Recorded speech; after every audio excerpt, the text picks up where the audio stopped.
Welcome to Crackers and Milk. This is your host, David. Thank you for joining this episode. We are actually going to be talking this episode about Master and Commander. It came out in 2003. The lead actors were Russell Crowe, Paul Bettany, Billy Boyd, James D'Arcy. D'Arcy. And the director was Peter Weir. That's what I got so far. Academy Award winning Master and Commander. In what? The cinematography. Mm-hmm. It was beautiful. Beautiful movie. It was nominated for Best Picture, too, that year. Yeah. It just lost out to or better. Okay. And then, so the little bit of what I checked out, what came out the same time, Looney Tunes 2 came out the same time as Master and Commander, Cat in the Hat, Bad Santa, Haunted Mansion Timeline. Okay, most of these... Well, so tell me again why this movie failed then, if that was its competition? That was the competition that came out right after it. But then this is what came out in December of that year. Honey, Last Samurai, Love Don't Cost a Thing, Something's Gotta Give, Stuck on You, Lord of the Rings 3, Mona Lisa Smile, Cheaper by the Dozen, Cold Mountain, Paycheck, Peter Pan. Okay, these are the ones when I was looking at it, that these were the ones that I saw in the movie theater. There were other ones, but it didn't, or I recognized it. So I think it was Master and Commander did really well. But before that, you had Brother Bear, Matrix Revolutions, Elf, Love Actually. Those came out before it. And then you had Master and Commander. And then Lord of the Rings 3 came out in December on the 17th, a month later. And so, I can kind of see some of the thunder that was taken. And that same year, in 2003, the same year, Pirates of the Caribbean came out and Finding Nemo. So the top 10 that year was Lord of the Rings, Finding Nemo, Matrix Reloaded, Pirates of the Caribbean, Bruce Almighty, Last Samurai, Terminator 3, Matrix Revolution, X-Men 2, and Bad Boys 2. Those were the top 10 money makers that year. Well, that's the time of the year where people go watch a lot of movies. Yeah. It's cold. Mm-hmm. Yeah. And I don't think that's the kind of movie you're going to want to watch at that time of year. Yeah, my thought too when I was watching it is this is a good movie. I like the movie, but it's Pirates of the Caribbean was a little bit funnier, a little bit more light, a little bit more action packed. The music was really good. Yeah, comparing those two, a seafaring movie and a seafaring movie, basically, or essentially. A serious one, it's kind of tough. Funny one. Yeah, because Pirates of the Caribbean at its heart was funny. Yeah, yeah, mm-hmm. Yeah. Yeah, you got Lord of the Rings. People are going to watch that over and over and over again. Oh, yeah. And The Matrix. Yeah. That was a huge... It was big at that time, Huge following, yeah. Big, yeah. Too bad the 2 and 3 sucked, but... Yeah. One was pretty good. It was a... Well, it was kind of... Graphically, it was pretty cool. Uh-huh. But Master and Commander, it's a bit slow. Yeah. At times, drags. So a little. The first time I watched it, the first 20 minutes are awesome. The last 20 minutes are awesome. Everything in between those 2 points was somewhat boring to me. Yeah. So I can understand why some people didn't like it, because the pacing of it was not put together well. Consistent. It wasn't consistent. This probably could have been a 90-minute movie. You think so? Maybe a little more. I don't know. But it ended up being 138 minutes. Yeah. It's a long time. It's long. One thing that while I was watching it, I really was taken back to Russell Crowe Gladiator when I was watching it. At certain points, not all the whole time, but at certain points when he had to be a captain, it was oh my gosh, this dude's a leader. This guy's a great leader. And it reminded me of Gladiator a lot, and it's man, this is awesome. Yeah, and you're into history. Yeah. And I think we're all into history, and it's a really cool way to see how a ship like that maintained.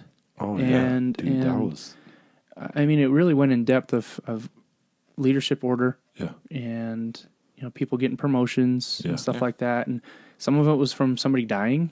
Hey, guess what? Now you're this guy. Yeah. And some of it was from just being recognized. Yep. And so I really like seeing that side of the historical part of this movie. Yeah. And including the Galapagos Islands. Yeah.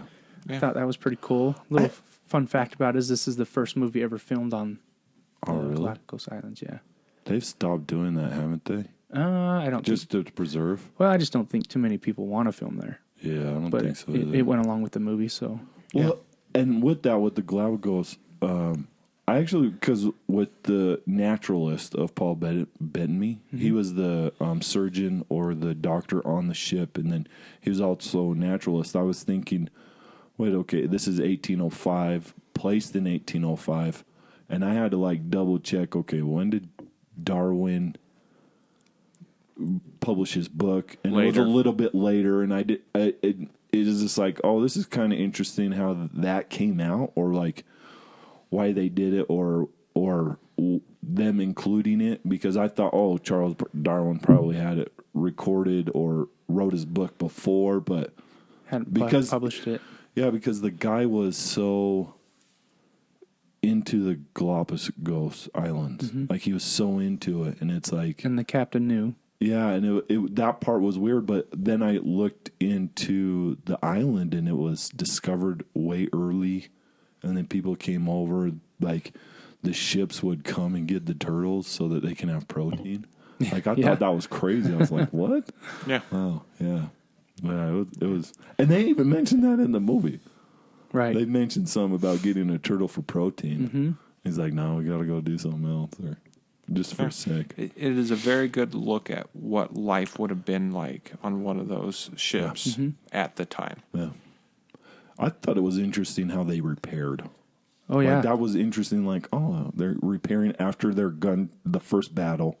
They started repairing. I was like, whoa, this is interesting how they're repairing it, how it came about again. Didn't they have to get a new mast? No, not that one. The second, was it a different boat? The boat, they fought them the second time. They took out the mast on the one that was killing Trying to them. remember, but didn't they have to go and chop down a tree to? No. Not Russell Crowe's boat at all. No. I don't think they addressed the mast even in the second Maybe one. I'm thinking of a different movie. Yeah. I think you are.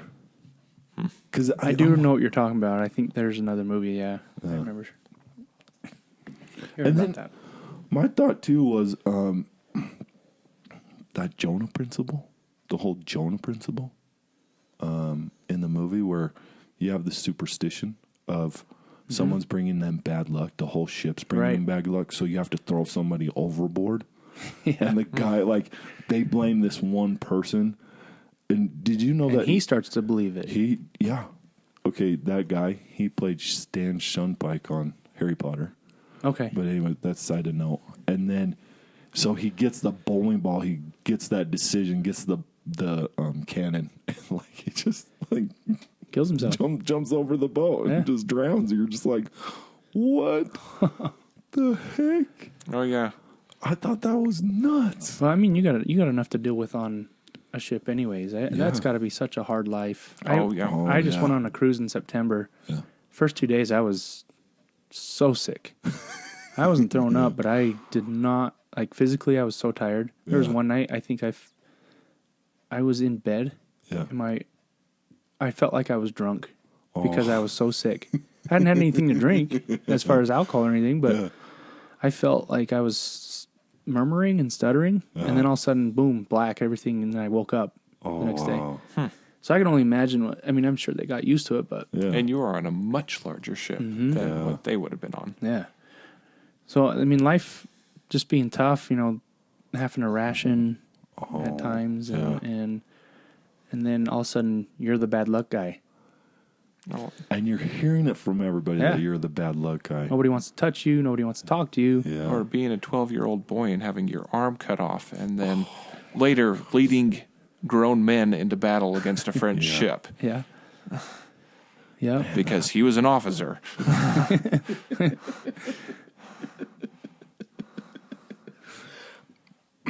It's a great show. I thought that the writing was great. The script seemed like it was really well written, and it was well acted. Yeah, yeah. But I do feel that, like you said, the first and the last were the best parts. Yeah, and then everything else between was just fine. Yeah, but it was long. It was just really long. Yes. Yeah. So I think it was long. It had not. The competition wasn't all that tough as far as other movies. So it should have done well. Yeah. But I do believe that the length and the word of mouth was probably bad because, that's what I told people. It's kind of boring. Yeah. Yeah. Yeah, I remember hearing that. I still went and watched it because I was a Russell Crowe fan from Gladiator. And Paul Bettany. I like Paul Bettany as well. So, but historically, it's a great movie to watch. Yeah. Mm-hmm. Yeah. I agree. It is based on a book. Yeah. I don't remember who the author is, but... And so when I was looking up the director, Peter Weir, this is the things that he did. He did Truman Show, Witness with Harrison Ford, Dead Poet Society, The Way Back, Green Card, and Fearless. I don't know about The Way Back, Green Card, or Fearless, but Dead Poet Society and Truman Show, like... A lot of talking in those movies. A lot of it. And, like, there is sometimes boring parts in those movies because, like, you're just kind of sitting there like, okay. But I remembered some of Dead Poet Society. I remembered Truman Show. So, like, Master and Commander totally fit his style. For sure. Totally. For sure. Totally. Definitely. And I do like the Truman Show. Yeah. Dead Poet Society, I never really got into watching. I've seen bits and pieces, but it was good for what I saw. But it's slow. Like I just at times it just like, okay, this is a little boring. But at the same time, as a teacher, it's interesting. Yeah. And then the first time I watched it. So the first time I watched it when it came out in theaters, I think I went and watched it. And I thought it was boring, like what you guys said. I thought it was really boring. But then watching it now more, as like 20 years later, I rented it, and it was like, man, I wouldn't mind buying this movie. I really wouldn't mind buying this movie just because I thought it was a really good movie. The music, for me, did help bring it in. I love the soundtrack in it. Yeah. Some of the depressing parts, those kind of speak to me. It's like, why would you do this? Why would you even believe anybody saying you're the Jonah and you need to be thrown? And then, like, the man overboard too, like, because they had to cut somebody off that fell overboard. Mm-hmm. I didn't realize that Billy Boyd at a certain point. I realized Billy Boyd was in the movie. Pippin, I think, in the Lord of the Rings. Yep. So it was like I liked that stuff. I enjoyed it, and then the ending. Okay, I know we're gonna talk about the 5 movies, but like, I still think this is the best ending to go to the next movie. Personally speaking, because you have one of the things that I also found like really kind of like, why wouldn't you do this, is why wouldn't Russell Crowe figure out who the captain was for sure? Well, like, to me that was really weird. There's not photographs, there's not computers. Well, I know. It could have been anybody. It could have been. He doesn't know what the French captain looks like.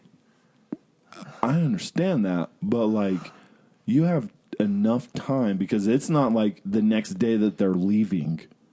You have enough time to spend with that crew to find out, to make sure that this was the captain. And little signs will tell you. But that wouldn't make... he's not Sherlock Holmes. I know. I'm just saying, that's the only thing that I had a problem Captain with. Jack. Lucky Jack. That's the only thing I had a problem with. It's like, why wouldn't you figure that out before? the ending scene that it shows them chasing down the French ship again is just the opening scene of the next movie. Supposed to be, yes. Supposed to be, yeah. And Russell Crowe really wanted a second movie with this one. I know, like looking it up and researching that part. He wanted that second movie with this one. Yeah. But just didn't happen. My study on it was he learned how to play the violin for it. Oh, he really knew. Mm-hmm. That's what I wanted to ask you guys too. Is like he learned how to play. He said that it was probably the hardest thing he's ever had to do. Yeah, that's to get ready for a role. He did a great job playing that violin, though. I thought it was believable. I didn't think he played it. Oh wow, that changes that for that. Makes it that much better. It does. I really liked when he started like with the cook. Where the cook kind of complained, is like, oh, now the screeching, and then he complained like, well, what about some dancing? And then the last one, he did a little bit more of a dance and more of that sort of thing. This is a movie. Why didn't it do better? It was the critics loved it. I mean, it's got 85% on Rotten Tomatoes. Yeah. Was it just too boring for people? You know, when you guys suggested this one, I wasn't like really looking forward to it at all. I just wasn't, because I remember the first time watching it, I was bored. I was really, really bored the first time watching it, and then watching it again, and watching it over and over and over again, it became much more like, oh man, why didn't they make a second one with this one? Do you know how many novels there are? No, I don't. Is it like... Because just reading, it says the movie combines two novels. Oh. Master and Commander and the Far Side of the World, which is the title of the movie. Yeah. Excuse me, but maybe that's why they didn't make, because they combined two books into one movie? No, but that ending was like... It sets up. It's a good cliff... I feel it's the best cliffhanger. Right, personally. But it also goes along with the whole, Paul Bettany trying to get to the islands. Yeah. Uh-huh. And never really getting his chance to study there, like the captain told him he would. You have that rooting interest in getting in there. Because he was at the end of the movie, they were going to go there, and then they realized, oh, no, the captain's really not dead, so he's probably on that ship, taking over the ship. Yeah. So that's where it pursues. Which I could end a movie on that. It's not like I need more. Yeah. Movie. There's lots of books. Is there? Looking. So it just combines two of them. Yeah. But, I mean, you could totally go either way. Honestly, you could go, me, personally, at the end of the movie, I'm fine with it being done. Open-ended. Yep. And I'm also good if there was another one that came out. Yeah. I like now, with Russell Crowe being as old as he is, no way. No way you can do that at all. Australians don't age well. No, it's just he's an older actor. Like, you needed to do it right after this one. Yeah. You needed to do it right after it. Hugh Jackman still looks about the same as he did for the most part. So. Yeah, Nicole Kidman looks fine as well. Yeah. I think those are about it. That's about it, though. With Australian actors. There's more. We just can't think of any at the moment. Margot Robbie, but she's kind of new to the game and she's young, right? Or you have the Hemsworths. The Hemsworth, yes. The Hemsworths are there. Are they Australian? I thought they were British. I thought because they did the whole Crocodile Dundee spoof movie with... I don't know. I don't know. I don't know either. Okay. So, voting sequel, yes or no? Mine is a yes and no for the answer I gave. That's about the same as me, because I'm okay with how the movie ended. I don't have to have one. If it was like the first one, I don't need a second one. I would probably disagree with you, too. Okay. I think I would be interested in watching a second one. Because I liked it. And it got me more interested in that sort of stuff. I really like the battle scenes. The battle scenes were great. Oh, yeah. First 20 minutes, last 20 minutes. Yeah. See? And I think that's why Pirates won that year with these two type of shows. Like, But I bet you if they made action packed. If they made a sequel, they'd probably include a lot more action. Oh, they would do a lot better now. Yeah. Well, I mean, just even if they did it after the second movie or the first movie, yeah. I feel that there would have been a bit more action because that's kind of what normally happens with sequels or a little more action packed. Yeah. And I think that would have been a lot better. It would have been a lot more popular. Well, then you don't have to get into character development. No, exactly. And that's kind of what that movie was. Very character development. Lots and lots of it. You really got to know Jack and Paul Bettany's character. Right. Yeah. Horrible at names, but I'm either way on this one. I'm not gonna say yes or no. You know. Yeah. Yeah, no, I'm gonna say yeah to this one. I think it would have been fun if they did it right after. They did it right after, but not now. No, I couldn't. Okay. I couldn't support now. So that's my answer. If they would have done it then, but no, we don't. No, need it now. Like one other thing that I liked is the banter between the two, Crow and Benny. They're good friends growing up. Great, yeah. They did a great in the movie. Banter, yeah. They did great banter and arguing and showing you what a friendship is like. Mm-hmm. Yeah, I really enjoyed that type of act. I know we talked about the acting, but that's what I really liked about it. One of the things that I liked about it, that kind of. I can respect that. Yeah. So yeah, I agree. All right. Thank you for listening. This was Master and Commander. If you want to go check it out, go check it out. I'm pretty sure you could go find it anywhere on any of the mainstream renting or buying if you want to buy it. Public libraries. Public library would be good too. Blockbuster. Oh, wait. Dang it. Hollywood Video. Dang it. Oh, man. Rocky Mountain Video. Dang it. Video Verns? Video Verns. Oh. I don't know. Does this Video Verns? I don't know. Or every grocery store in Utah when we were growing up. You'll find it for $2.50 to $5. Or you could probably go to Walmart and buy it for like $4 or $5 too. Yeah. So yeah, go check it out. It was fun. It was fun talking about it. And then, remember, please subscribe, please like, and please leave a comment. See what you guys like, what you guys thought about the movie. All right, have a great day, and remember, help build, don't destroy.